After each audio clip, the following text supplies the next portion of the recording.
Et surtout, mon corps aussi bien que mon âme, gardez-vous de vous croiser les bras en l'attitude stérile du spectateur, car la vie n'est pas un spectacle, car une mer de douleur n'est pas un prosénium, car un homme qui crie n'est pas un ours qui danse.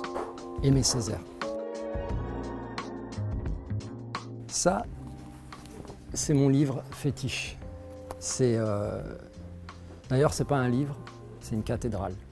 Quand je l'ai découvert, j'étais adolescent et j'avais moi aussi mes petits cahiers dans lesquels je rêvais de mon retour dans mon pays natal. Ça a été pendant des années quelque chose qui me hantait. Et ce cahier d'Aimé Césaire m'a donné plein de conseils et de force. Aimé Césaire. Ça, c'est immense. Alors c'est drôle parce que le livre poche commence à avoir différentes couvertures.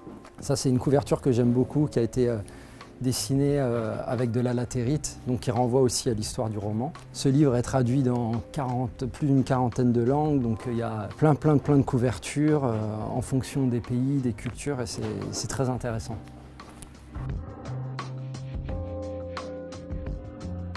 Alors ma dernière claque littéraire, c'est L'Art de perdre d'Alice Zéniter. C'est une saga familiale entre la France et l'Algérie. C'est une histoire d'exil, une histoire d'identité. C'est une histoire de l'Algérie, mais j'ai vraiment ressenti ça comme une histoire de la France. C'est un immense roman, mais vraiment on a de la chance d'avoir des jeunes auteurs comme ça en France. Respect maximum à Alice Zéniter pour ce roman. Alors ça, c'est un film qui m'a beaucoup marqué, que je suis allé voir en avant-première quand il est sorti à Paris. C'est le réalisateur du film oscarisé Moonlight qui s'est attaqué à une adaptation d'un roman de James Baldwin qui s'appelle « Si Beale Street pouvait parler ». Et cette histoire d'amour, c'est peut-être une des plus belles que j'ai vues au cinéma. Donc ouais, c'est sublime.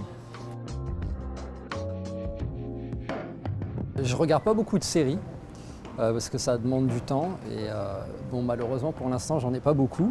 Trémé, c'est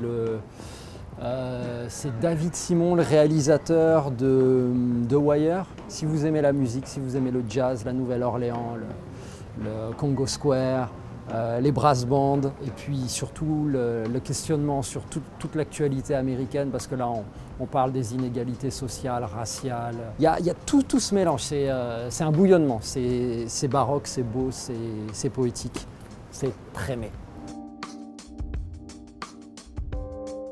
Alors l'album avec lequel je partirais sur une île déserte, forcément. Je ne sais même pas quoi dire sur Bob Marley parce que c'est comme une bande-son de ma propre vie. En tout cas de mon enfance, c'est sûr. J'avais dans ma famille beaucoup de rasta. C'est une musique, celle de Bob, qui est intemporelle, qui parle, qui est carrément reliée à la pulsation du cœur. Voilà. Donc pour aller sur une île déserte, je sais que je m'ennuierai jamais avec Bob, que je ne serai jamais lassé d'écouter du Bob.